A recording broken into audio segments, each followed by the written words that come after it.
அன்புள்ள ரிஷபராசி அன்பர்களே வணக்கம். 90 மதிப்பெண்கள் தங்களுக்கு தரப்படுகிறது.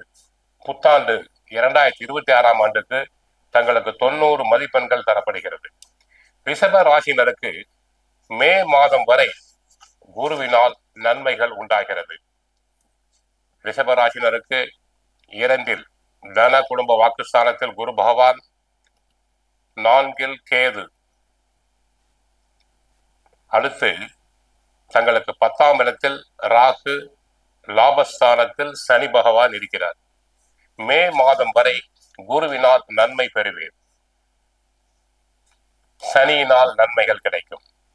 4 உள்ள கேதுவால் அவ்வப்போது தாயாருக்கு உடல் நல குறைவு உண்டாகும். சொத்து சார்ந்த வழக்குகளில் பிரச்சனைகள் அதிகரிக்கும். பூர்வீக சொத்து கிடைப்பதில் சிலருக்கு தாமதம் உண்டாகும். அண்டை வீட்டாருடன் காணப்பட்ட நில பிரச்சனை மேலும் அதிகரிக்கும். ஆகவே அண்டை அயலாருடன் நல் உறவை பேண வேண்டும். உடன் பிறந்தவர்களிடையே தேவையில்லாத மனஸ்தாபங்கள் உண்டாகும். எனது ஆண்டின் தொடக்கத்தில் 8ஆம் இடமாகிய அஸ்தமஸ்தானத்தில் சூரியன் செவ்வாய் இணைந்து இருப்பதால் உடன் பிறப்புகளிடம் நல்ல உறவு தேவை. பங்காளிகளுக்குள் மனஸ்தாபங்கள் வரலாம்.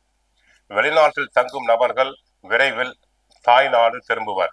அதற்கான அறிகுறிகள் தெரிகின்றன.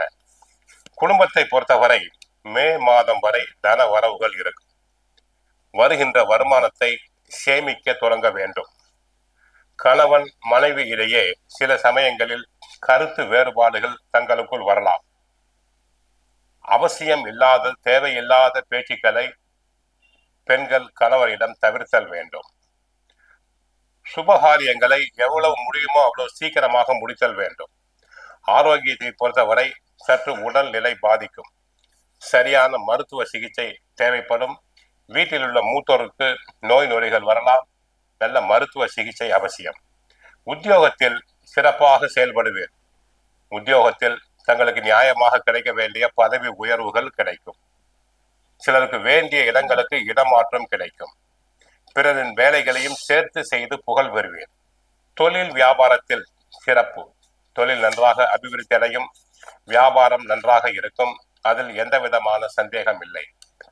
கலைத்துறை அன்பர்களுக்கு, ஆடல் பாடல் நாட்டிய துறையில் உள்ளவர்களுக்கு வருமானம் அதிகரிக்கும். சிலர் கலை நிகழ்ச்சிகளுக்காக வெளி மாநிலங்கள் வெளிநாடுகளுக்கு சென்று வரலாம். சினிமா நடிகர் நடிகைகளுக்கு நல்ல கதை அம்சம் கொண்ட படங்கள் கிடைக்கும். கோவிலுக்கு சென்றால் மகாலட்சுமி தாயாரை வழிபடுங்கள். லட்சுமி ஸ்தோத்திரத்தை சொல்லுங்கள். வாழ்க வளமுடன், மங்களம் உண்டாகட்டும்.